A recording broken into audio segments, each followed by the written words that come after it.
100 years, one city, endless stories. This is the Centennial Celebration of Hollywood, Florida, a city born from imagination, built with purpose, and defined by the people who've called it home for a century. Back in the 1920s, where I stand today, there was nothing here but flat, high ground covered with palmetto and pines, marshes, and the wild call of the Atlantic. But one man, Joseph Wesley Young, stood on this coast and saw more. He didn't just dream of a city. He envisioned a destination, a community, a way of life. He called it Hollywood by the Sea. Hi, my name is Julie Guy, longtime South Florida radio personality. I moved to Hollywood, Florida when I was 5, when our family bought a motel right on Hollywood Beach and named it after my mom, Lucy Apartments. And that's where I grew up. I watched from the front row as Hollywood grew and expanded to the bustling, thriving, and happening city that it is today, and where I still call home. Welcome to 100 years of Hollywood, Florida, a Centennial Celebration.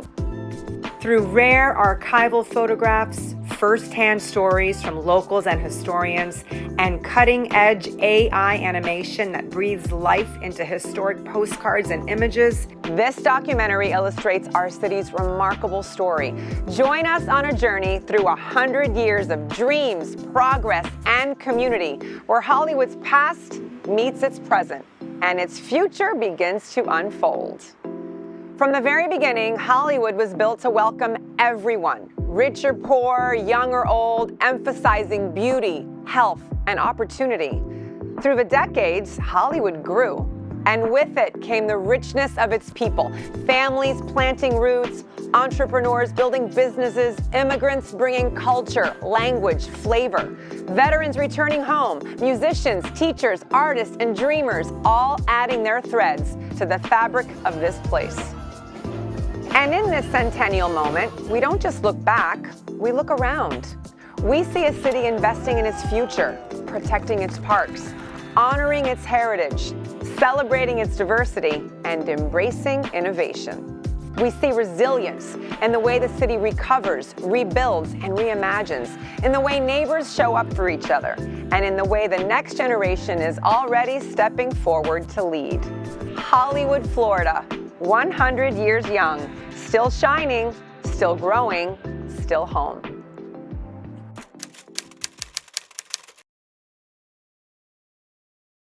Joseph W. Young, known as JW to his friends, arrived in South Florida via the Florida East Coast Railway in 1920. Young envisioned a master-planned community that balanced natural beauty with modern convenience. Inspired by the ideals of the City Beautiful movement, he believed a well-designed city could uplift its citizens through wide, tree-lined boulevards, scenic parks, and grand public spaces that fostered civic pride.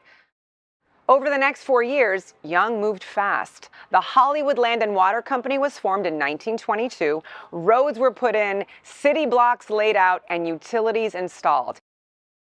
He imported palm trees by rail and dredged lakes to shape the landscape, creating North and South Lakes from the East Marsh. He designed a city from scratch, complete with a central business district, 3 10-acre traffic circles along a wide boulevard, residential districts, schools, churches, and oceanfront amenities, many of which are still with us today.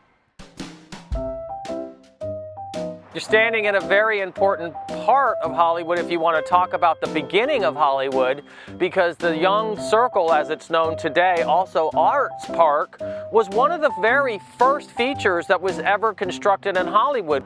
Originally, when it was constructed, Joseph Young called it Circle Park, and then we've got a visit from a president of the United States of America who played around the golf over at the Hollywood Country Club and stayed in Hollywood, and after that, they decided to name it Harding Circle. Joseph Young never wanted anything named after him. That's the kind of guy he was. He was very modest, but upon his death in 1934, the city decided to dedicate this park to Young, so it's now known as Young Circle, and now it's also an arts park.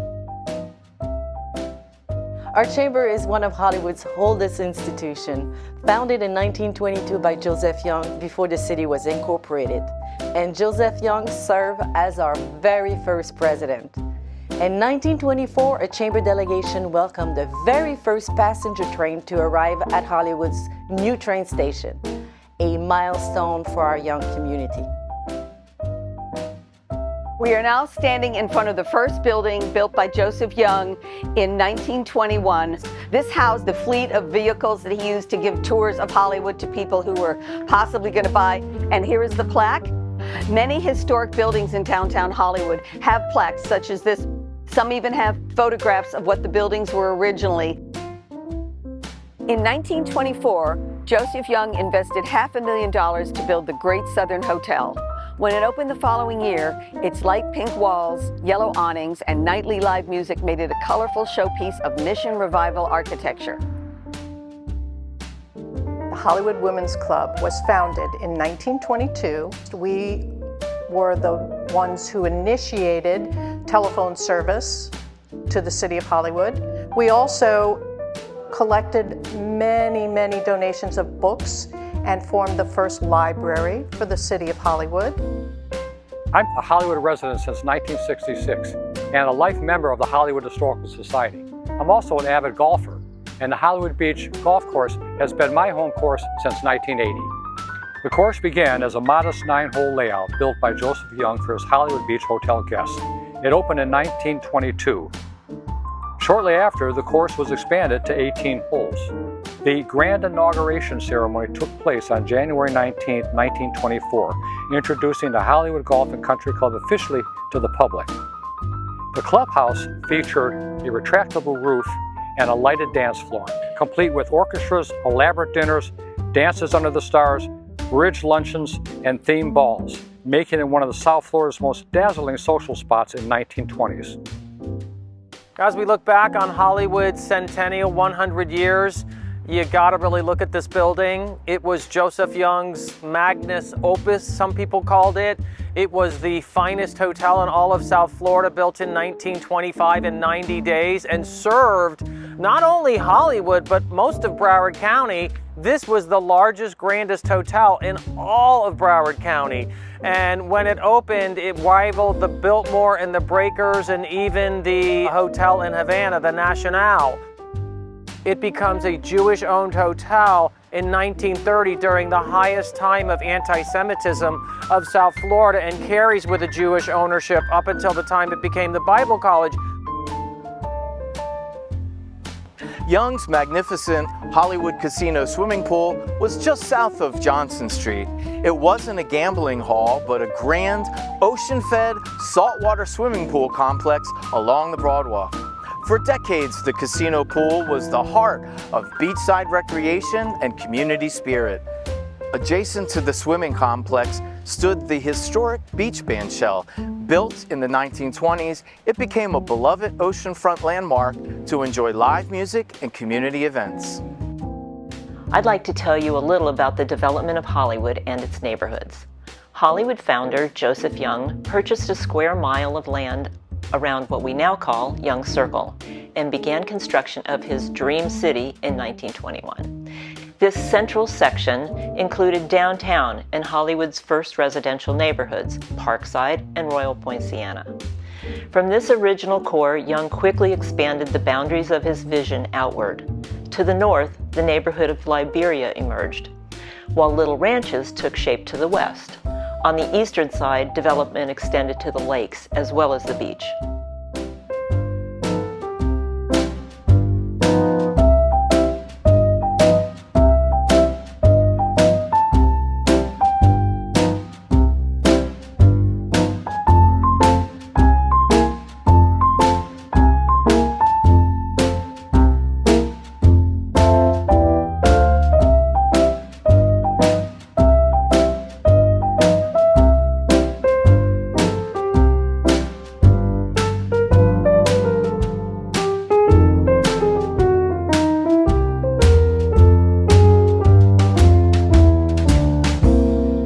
But building his city wasn't enough. Joseph Young had to sell it. Young became his city's greatest promoter, producing brochures, films, and real estate tours that cast Hollywood as a paradise of sun, opportunity, and elegance.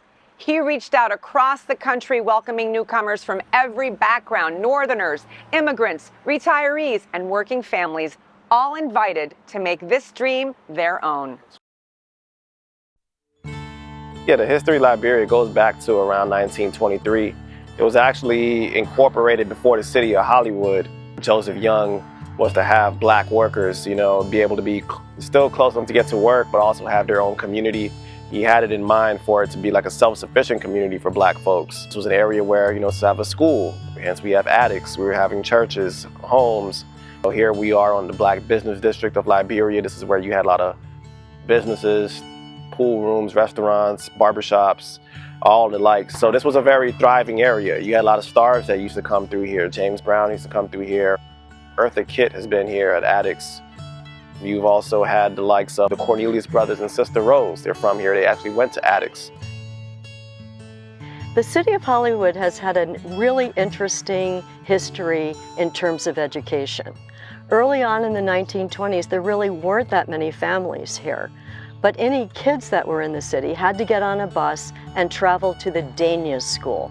But there were a few small children whose parents didn't want them to get on the bus that inspired them to open a school right here in the city of Hollywood. It was in a residential home, and matter of fact, it's in the home right here behind me, the Messick House. The Messick House, built in the early 1920s, was built by Homer Messick. He was a California architect, and he built this double California bungalow. The 6 small children would come here every day to study. I can just imagine them sitting on the benches out front waiting for school to start. This is Bart Carlisle. He and his wife bought this house in 1998, and they still live here today. The first year, the teacher had 6 students, and the next year she had 14 and had a nervous breakdown. We all know how that goes. In 1925, the government came in and opened a new school in the neighborhood. Matter of fact, right down the street. It was called Hollywood Central School. It was a beautiful Rubish and Hunter designed building, and it was multi-grade level. Today we know that school as Hollywood Central Preparatory K-8 Academy. As the population of the city of Hollywood grew, the government opened another school called Hollywood Hills School. Today we know it as Hollywood Hills Elementary School. So during the early years of Hollywood, when Joseph Young was really getting Hollywood going, like busting at the seams, neighboring cities like Dania were just basically a farming community, as well as Hallandale. And they saw what was happening in Hollywood, and they were so excited and thought that they'd be a much better metropolitan city if they joined forces. By 1925, just 5 years after his arrival, Hollywood was officially incorporated. A new city on Florida's coast, fueled by optimism, idealism, and the tireless energy of its founder. But just as Hollywood's star was beginning to rise, nature had other plans. Just 1 year after Hollywood's official incorporation, disaster struck. In the early hours of September 18, 1926, the so-called Great Miami Hurricane tore into South Florida with brutal force, wind gusts over 120 miles per hour, tidal surges that swallowed coastlines. Cities like Miami, Fort Lauderdale, and Hollywood were devastated. Joseph Young's dream city lay battered. Hotels in ruins, rail lines twisted, and streets drowned beneath debris and floodwaters. The storm marked the end of Florida's land boom. The population of Hollywood went from nearly 30,000 people to only 2,000 residents almost overnight. Investors fled, banks collapsed, and the real estate gold rush turned to dust. When the 1926 hurricane struck, the Great Southern Hotel became an emergency hospital. Later, during the Great Depression, it was sold to the Wohl family for just $85,000. Morningstar Jewelry Store was the original sales office for Joseph Young's business. It was a two-story building, but during the 1926 hurricane, the second floor, which was built of wood, was blown off. So we had to move it over to building a new building over here at this location. The 50th anniversary of Hollywood, they called it Anniversary Park, and now we're having our Centennial, and it has now become Centennial Park. This park used to be a beautiful two-story office building built by Joe Young a little after 1930. It was the office of newly formed Hollywood Inc., which was started by my grandfather. In late 1925, he met Joe Young, and they entered into a contract for him to pave most of the roads in Hollywood. Joe Young was doing great until the devastating hurricane of 1926. Joe Young's lot sales, which he was doing all over the country, stopped. Many of the people that had bought lots on the installment sale basis stopped paying. Many of the people who had mortgages defaulted on their mortgages. Well, the hurricane of 1926 was the first really big storm to strike South Florida after it had become a place. Before that, we don't know, of course, how many hurricanes struck, millions, but the population didn't really start getting here until the beginning of the 20th century. Mr. Young had built a lot of his buildings solidly, and most of those survived. But homes that were made out of wood frame, they were just sticks in the middle of the street. Sand came into the famous resort hotel all the way up to the 3rd floor, but after the storm passed, it was just about the only place where people could go for refuge, and it took in many, many, many people. This was at a point where the big boom of the 20s was already starting to fade. And after this hurricane, a lot of people said, okay, that's it, I'm going back up north. The trains gave free rides to anyone who wanted to leave town. They were packed. And then once everybody lost everything and people moved out of Hollywood, Dania decided to stick to tomato growing, which is how they started. And that's what they did. They de-annexed out of Hollywood. Hallandale de-annexes out of Hollywood, and we become a much smaller city. Interesting to note, Golden Beach and Atlantic Shores were right behind Dania and Hallandale, and had not all these tragedies happened, Hollywood would have actually gone into Dade County. Leftover vestige of this, a lot of Dania Beach Boulevard is still in the city of Hollywood, as well as Port Everglades, 74.9%. But the hurricane was only the beginning. In 1929, the Great Depression gripped the nation. Across America, fortunes vanished, bread lines stretched for blocks, and confidence in the American dream seemed to flicker. In Hollywood, Florida, the pain was personal. Development stalled, jobs disappeared. Even Joseph Young, the city's founder, suffered devastating financial losses in Hollywood.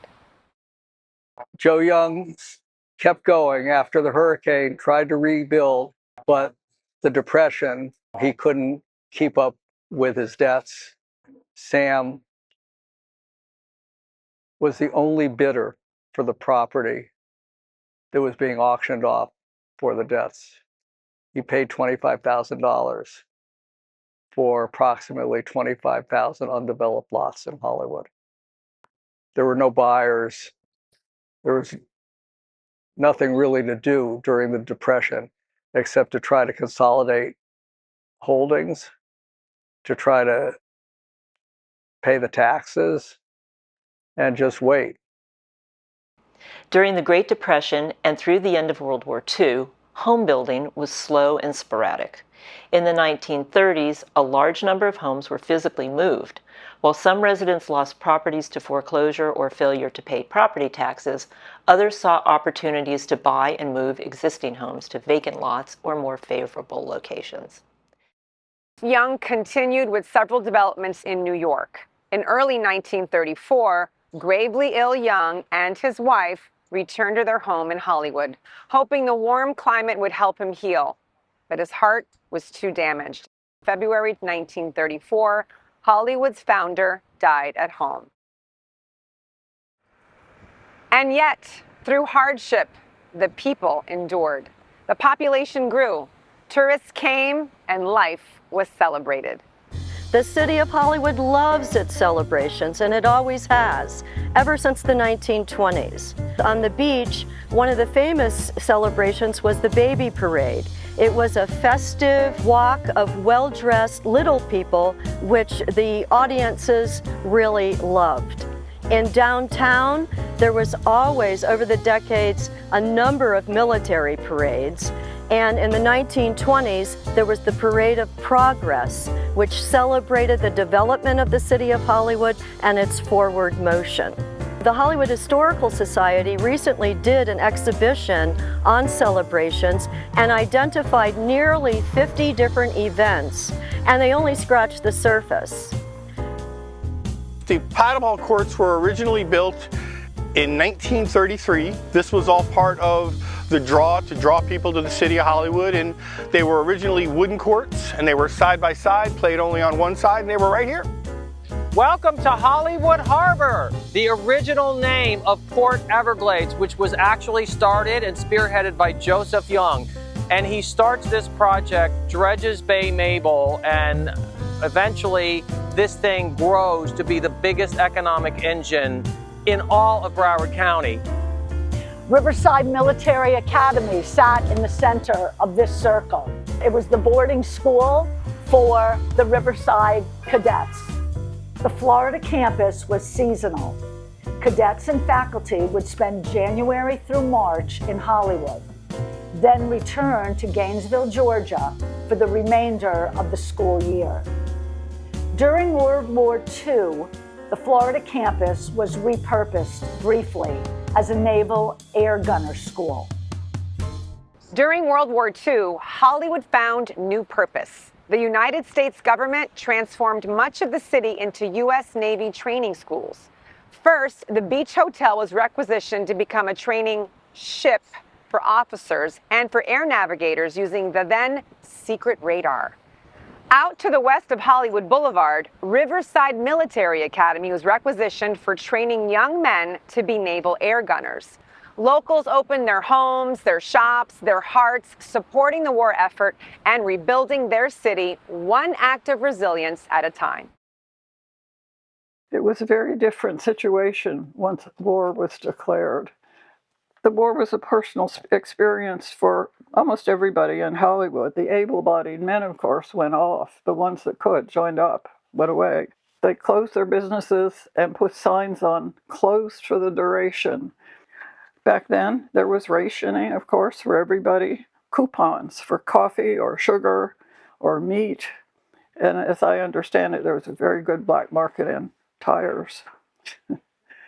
We could see ships in the Gulf Stream that were carrying cargo ships, not battleships, being torpedoed, and they would go up in flames.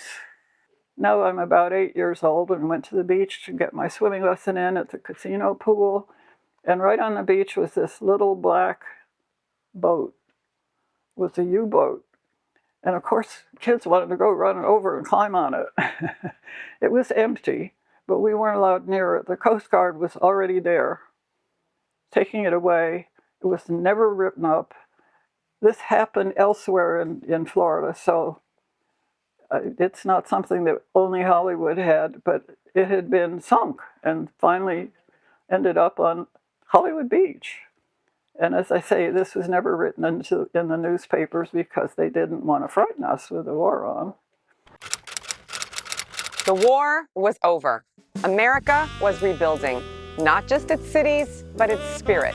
From coast to coast, the late 1940s ushered in an era of prosperity. Suburbs expanded, highways stretched across the landscape, and the American dream seemed more tangible than ever.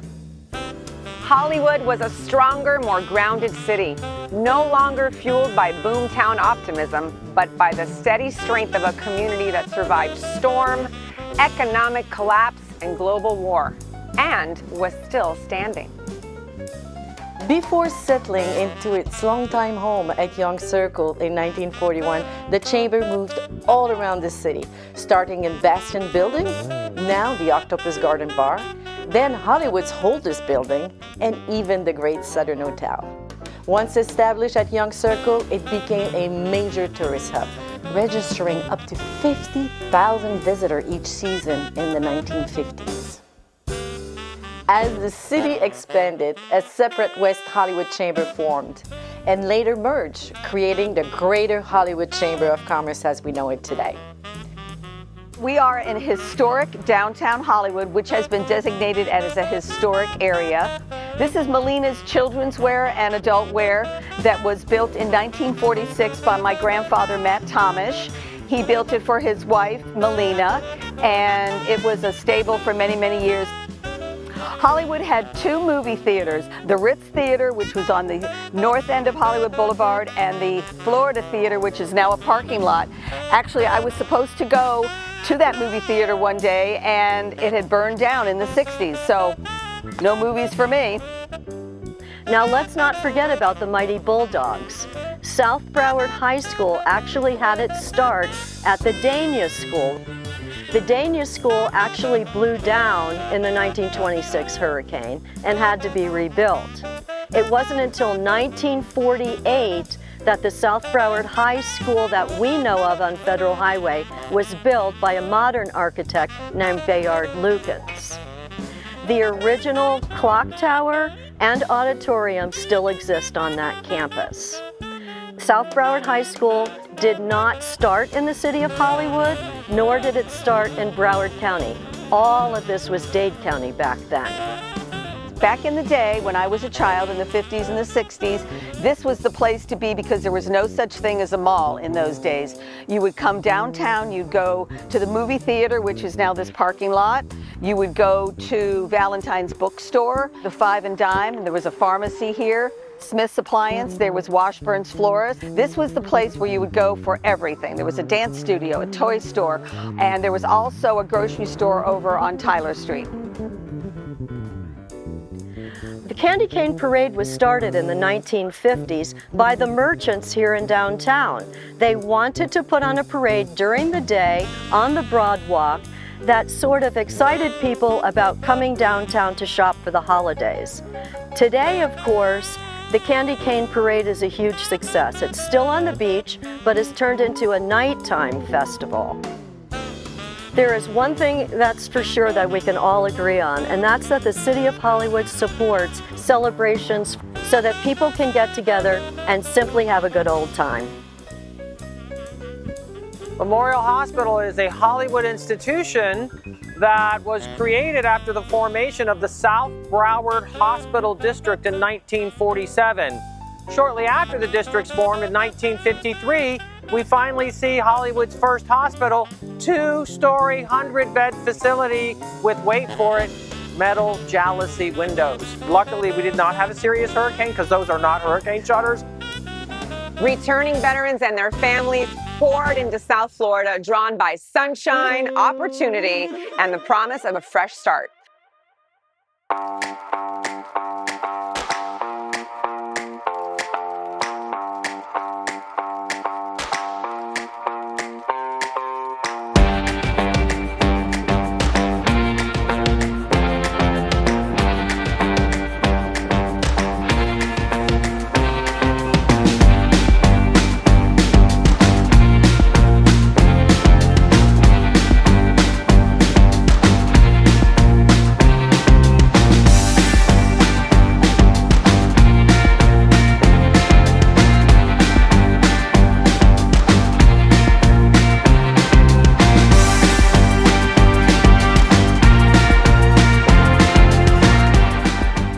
We're standing here in front of the current City Hall.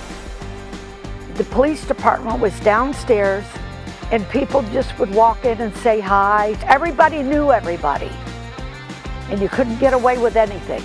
Somebody say, hey, I saw your kid speeding down the highway. I got in trouble. The city planted 48 trees, one for each state of the Union, and different service clubs, the Kiwanis and everything were involved in it. This is where the jail was until the Hollywood Police Department opened down on Park Road. I'd never been in jail. I pray I never have to go. I don't drink. I don't smoke. I just swear a lot. Hollywood's iconic Broadwalk, once lined with young men and some women in U.S. Navy white, now filled with vacationing families and beachgoers in pastel swimsuits. Motels, diners, and souvenir shops flourished. Expansion headed westward, offering mid-century homes and amenities to the growing middle class. This was the age of drive-ins, diners, and doo-wop, and Hollywood embraced it all. Music echoed from jukeboxes, art festivals began to dot the calendar, and civic life buzzed with new energy. The year was 1960, and my father and mother came to Hollywood, Florida. My dad put the shovel in the ground and built this beautiful landmark funeral home. As a little girl, I lived upstairs at the funeral home with my parents and my grandparents. When I looked out my window, I saw land crabs, palmetto bugs, and palm trees. Hollywood Boulevard was a dirt road, and 441 was a cow pasture. I just knew that my daddy was helping people get to heaven, but I didn't have any friends that came over to play with me because I lived in a funeral home. After the war, undeveloped areas of Young's original plan for Hollywood began to fill in. Still others were subdivided and developed, such as Park East, just west of Seaboard Railroad, and nearby Meekins Hills. Although development of Hollywood Hills had begun in the 1920s, it was not until the late 50s through the 60s that this expansive subdivision was finally built out. Around this time, Hillcrest was established to the south. Emerald Hills was developed to the north in the 1970s. Emerald Hills, one of the last subdivisions to be developed in Hollywood by Hollywood Inc., not Joseph Young. Sam Horovitz took over everything from Joseph Young in the 20s. His son Bill Horovitz takes over after he passes away. And this is the last piece of a big neighborhood in Hollywood, Emerald Hills, which was sold as a higher elevation community in Old Hollywood. Parts of Hollywood Hills and Emerald Hills are very high elevations. You can tell this by the old oak canopy that is still present in these two communities, and they grow in very dry, sandy soil and have always been dry and never had to be drained. As the civil rights movement reshaped the national conversation, change came to Hollywood too, slowly but steadily. The colored beach was in Dania, and at that time, there was no real access to transportation to get to the beach. So you had to take the ferry. You would get picked up in the morning, and then you get picked up in the evening. And if you missed the ferry, you were basically stuck at night at this beach.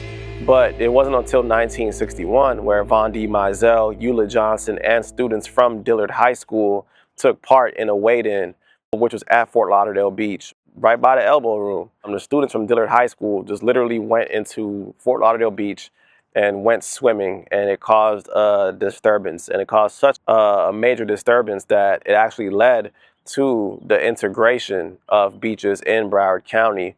And now that colored beach in Dania is now known as the Von D. Mizell Eula Johnson State Park. My participation in the park system led me to be appointed as a commissioner of the South Broward Park District to help expand or develop T.Y. Park, which is also known as Topekiji-Yugni.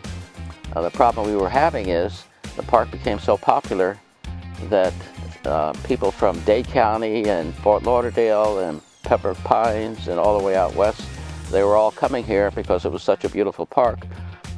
And I sought out to expand T.Y. Park by acquiring the land on the east side, now commonly known as the campgrounds.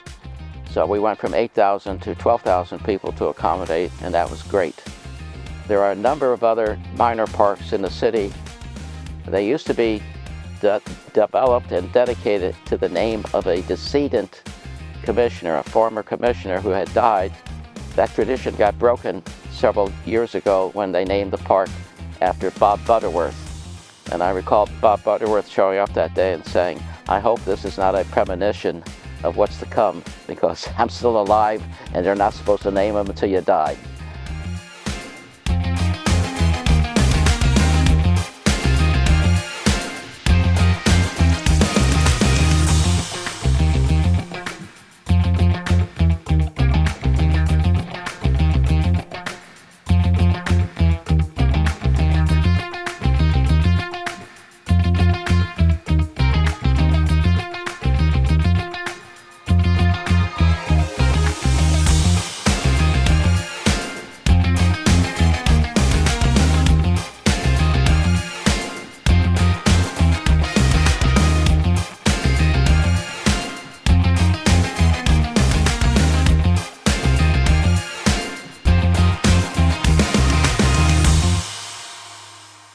Past the original western boundary of Joseph Young's Hollywood was a large unincorporated area known as West Hollywood. While taxes there were low, the need for municipal services grew, resulting in calls for annexations, which occurred between 1953 and 1969. Among the neighborhoods joining the city at this time were Lawn Acres, Driftwood, Beverly Park, Washington Park, Boulevard Heights, Carriage Hills, and Playland Estates. When Interstate 95 was built through Hollywood in the 1960s and early 1970s, the highway cut a direct north-south path through what had been quiet residential areas and farmland west of US 1. Interstate 95 divided some older neighborhoods, displacing homes and altering local traffic patterns. By the late 1970s, I-95 had become a defining feature of Hollywood's westward expansion, connecting the city to the broader South Florida metropolitan corridor. And here's a fun fact. The chamber is the reason the I-95 exit is at Sharon Street instead of Staff. Concerned for student safety near Oak Ridge and nearby school, the chamber convinced planners to shift the exit north. So yes, you can thank the chamber every time you take that ramp. More than 100 years later, we are still shaping Hollywood's future. We're standing in 441, known as State Road 7 or 7. Some people say 441. It was completed around 1926 as an alternative to the east-northwest corridor. The only one was US 1 and Dixie Highway. At some places they merged. And so this was built in the 20s to service the farming communities of West Broward. So the road kind of grew up with the suburbanization and urbanization of urban sprawl from the eastern corridors out west. Then it became even more important. By the 1970s and into the 1980s, Hollywood had grown into more than a resort town. It was a true community. New schools, cultural centers, and civic organizations gave the city depth and direction. The founding vision of Joseph Young, a city for everyone, was coming into focus once again. We're at the Hollywood Historical Society's Research Center here at our headquarters at the Hammerstein House on Polk Street. The Historical Society began in 1974 in an effort to preserve a building that was going to be demolished. The Hollywood Hills Elementary School was a building that was built back in 1926. In 1974, the school board really wanted to tear the old building down and replace it with a new, more modernized building. The Historical Society organized and led letter writing campaigns and other activities. That was the birth of a huge movement that continues to this day. We're over 50 years old now. Pat Smith, the founder of the group, organized all kinds of research activities that went street by street, building by building, documenting what was here in the city. First in 1980 and then a follow-up in 2002. We have site files for a lot of addresses here throughout the city in all 6 districts. So Addix was the historically black high school that served the South Broward County area. In 1968 was a key moment, and that was the closing of Addix High School. And how the school came to be closed was a story where many folks from the community say was very underhanded in how it was done. But Addix closing also saved a couple other schools in Broward County. 2 years later, Blanche Ely High School closed in 1970 and was then saved. And that ended up getting Miss Ely to go all the way to the state capitol to get her school reopened. They tried this for Dillard as well. So when you look at it, Addix closing inadvertently saved 2 other historically black high schools. When the hotel owner, Ben Tobin, decided to sell because of this ramp, a gigantic Christian Bible college took up residence here. And then when they decided they couldn't handle this gigantic structure, it turned into an investment called the Ocean Walk Mall and timeshares and was within bankruptcy within a year. The most recent wave of annexations occurred between 1988 and 2001 in areas north of Sterling Road. Here you'll find Arapahoe Farms, Lake Eden, Maple Ridge, and Oak Ridge. Even after 100 years, much of Joseph Young's vision for Hollywood remains alive, in no small part to these many thriving neighborhoods. Well, I was very proud to have been elected the first woman to be mayor of Hollywood and served 20 years, which, as we know, is 20% of the history of Hollywood. One of the things that I ran on and was proud to be able to do was to work to take the Community Redevelopment Agency. It was all about the downtown, and that was when we redid Harrison Street and made a lot of improvements in planning. Years later, we realized that we really needed to do the things at the beach. So we created the beach district of the Community Redevelopment Agency, the CRA. But the other thing that was very important to me was to make sure that the entire city felt that they were as important as our economic engine areas like the beach.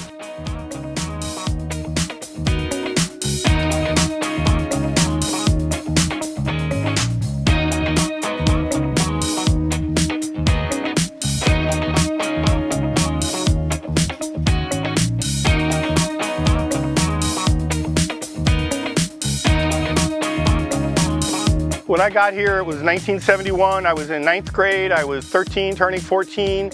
This place was humming. It was packed. There was a 10-game wait. It was the cool thing to do anywhere in Dade, Broward, or Palm Beach County. And of all this activity going on all through the 70s and even into the 80s, Wally was kind of like the mayor. He helped run the tournaments. He fought when the city was going to knock them down and put up a parking lot. Did everything it took to save these courts. So forevermore, we have the pleasure of these gorgeous courts.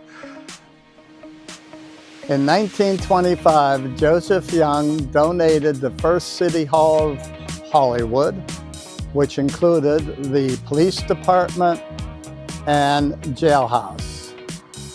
It became an upscale restaurant, nightclub, and bar with live entertainment. The older side of the building had Italian Capodimonte chandeliers, colorful glass-covered ceiling, and the beautiful wooden bar with its new decorations and brass rails. I was the manager at the Hemingway restaurant in Hollywood from 1976 for 14 plus years. Beginning in 1978, Buddy Rich and his orchestra began the music that kept the entertainers and patrons returning to the historic Hemingway restaurant in the 1980s and early 1990s. Other high-profile names that entertained there included Lionel Hampton, Dizzy Gillespie, Monty Rock III, Gloria Estefan, Connie Francis, and of course, Tiny Tim, to name a few. And apparently, it's going to become what you see up there, Mr. Tarzan's Show Club. These decades were marked by growth, music, and movement. The city was now thriving, pulsing with the rhythm of American life.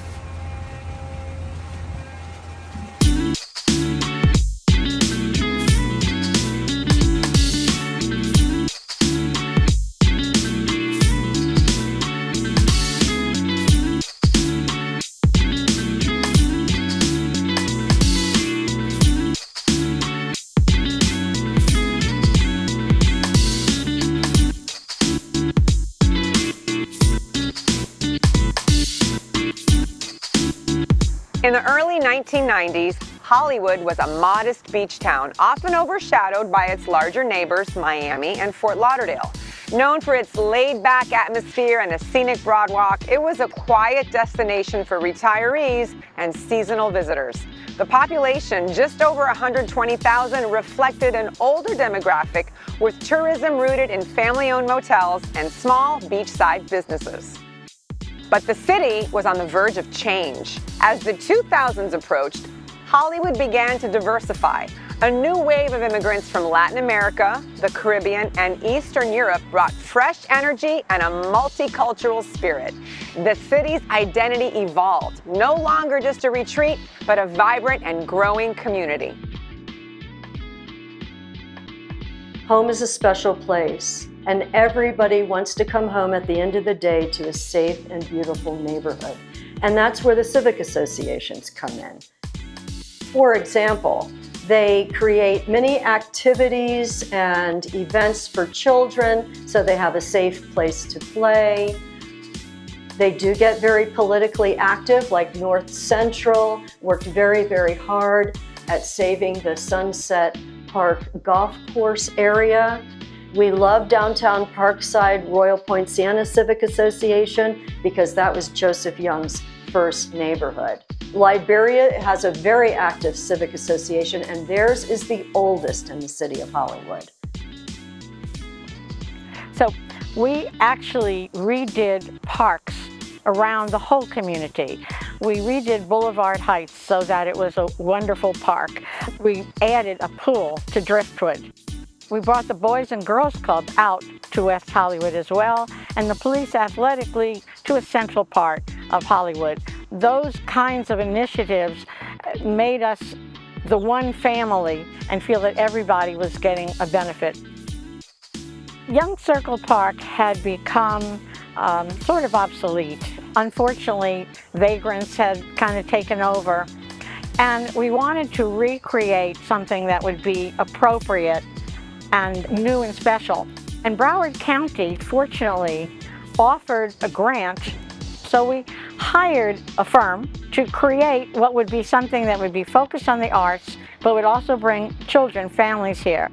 We got this beautiful arts park created, and in 2007, it finally opened.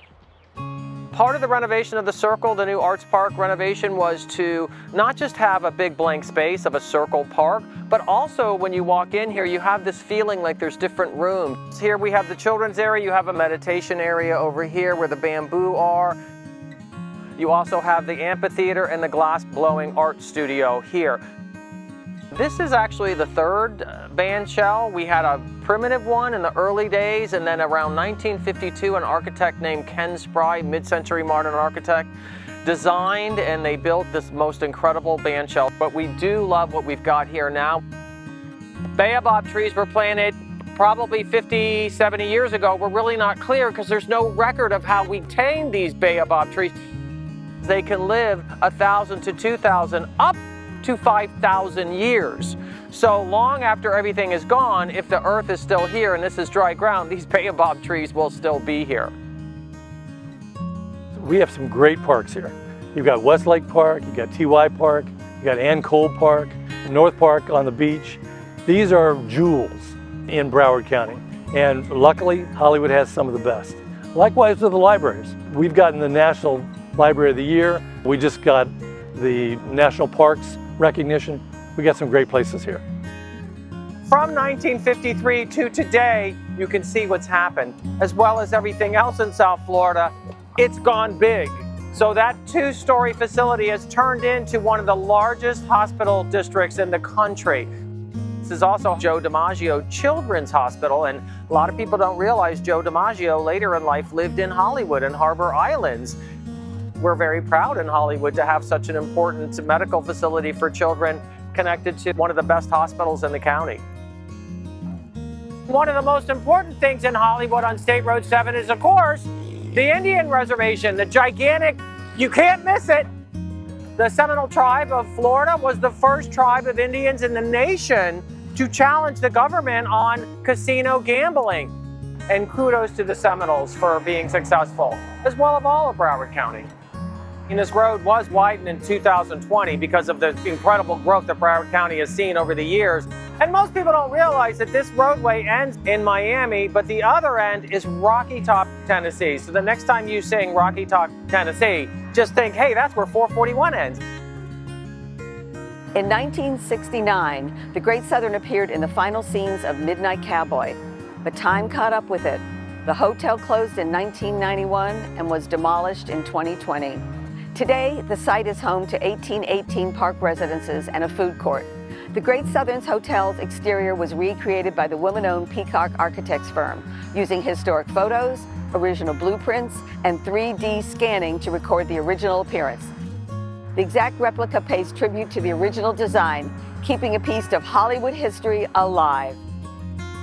As part of the 2019 general obligation bond, a $12 million renovation project was approved by Hollywood voters that included a redesign of the golf course back to the original 1924 layout, as well as a new community center and clubhouse. This updated building will have a bar, a restaurant, and is designed to host up to 180 attendees for various events. Both the golf course and the clubhouse are estimated to be open in February of 2026. Presidential Circle is now a commercial office corridor. The flagship structure is the Presidential Circle office building, built in 1989 on 10 acres. The building has been a prominent landmark in the Hollywood Hills area and continues to be a major office hub. The foundation was sinking. We had extensive damage to the entire structure, and we were in danger of losing the building. A very special thing happened in that a benefactor stepped forward and offered to fund the entire project with the stipulation that the source of funds would remain anonymous. Now, the challenge is to maintain this structure, to make sure that it is here for the next generation of women and for this community. Our club actually has grown to over 100 members, and this past year we were able to impact over 30 organizations in our community, and we keep looking forward to expand and elevate how we can impact and improve the community. Half a century later, this site found new life. The new Margarita Hollywood Beach Resort includes more than 350 guest rooms, multiple pools, restaurants, and retail. When the resort opened in 2015, the transformation was complete. The band shell comes alive with live music every Wednesday through Sunday, and the old casino pool spirit was reborn in a modern tropical resort that still celebrates what Hollywood Beach has always offered: sun, salt, and a sense of escape. With growth came new challenges. Rising sea levels, overdevelopment pressures, and aging infrastructure became pressing concerns. In response, Hollywood embraced innovation. Green building standards were adopted, transportation systems improved, and long-term sustainability initiatives took root. The city focused on climate resilience, environmental preservation, and inclusive urban planning. A lot of people are talking about climate change and its effect on hurricanes. The consensus pretty much is that climate change is not causing more hurricanes to form that would not have otherwise formed, but what it is doing is it's making storms stronger.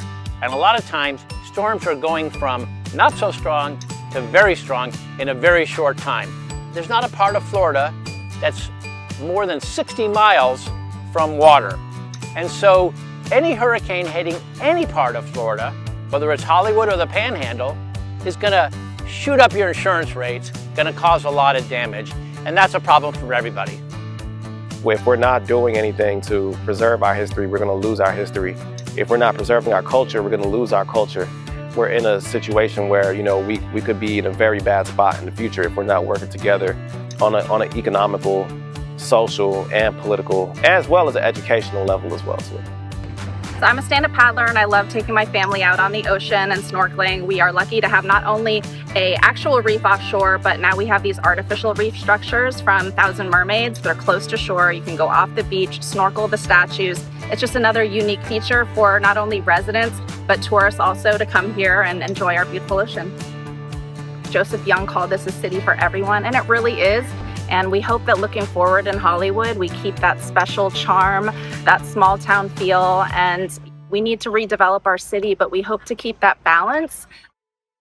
Today, Hollywood's population has surpassed 150,000. It stands as one of South Florida's most diverse cities, where dozens of cultures contribute to a rich social and economic fabric. Its beaches still draw millions, but its future is being shaped by innovation, resilience, and a deep commitment to community, and always looking back as well as looking forward. Welcome to the historic Hammerstein House, headquarters of the Hollywood Historical Society. This home once belonged to Clarence Philip Hammerstein and his lovely wife, Vera Marie Rust Hammerstein. Here we see beautiful portraits of both Clarence and Vera. Clarence came to work for our city founder, Joseph Young, as an advertisement man. And Clarence was an expert and a teacher on his favorite subject, mangoes. Matter of fact, the state of Florida gave him the nickname of the Mango King.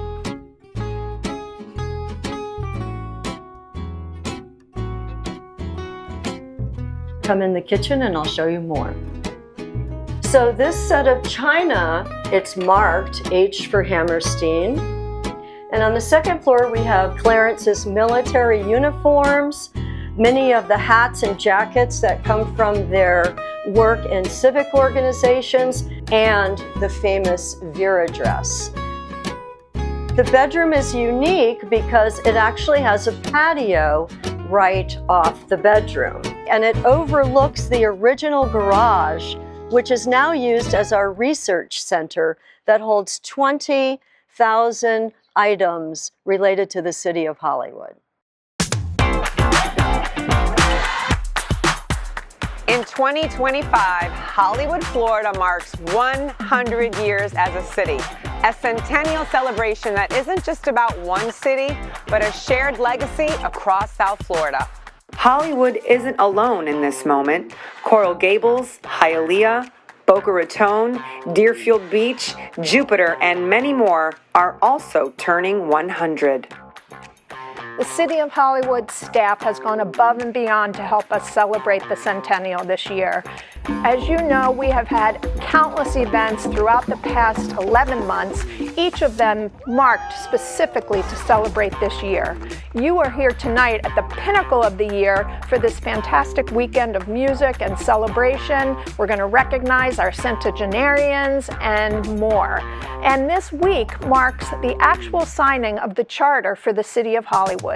As part of the city's efforts to celebrate our centennial, they designed this amazing logo. You'll see it throughout all of the city, on our clothes, on our pins, on everything. And you may not have realized it, but the secret to the logo is that it incorporates the 3 circles of the city.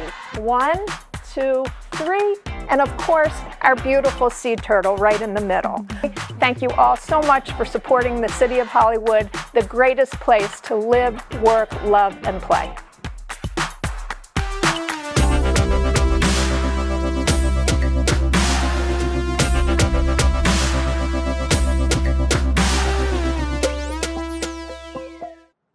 So what a great story Hollywood has been for 100 years, and that story continues today.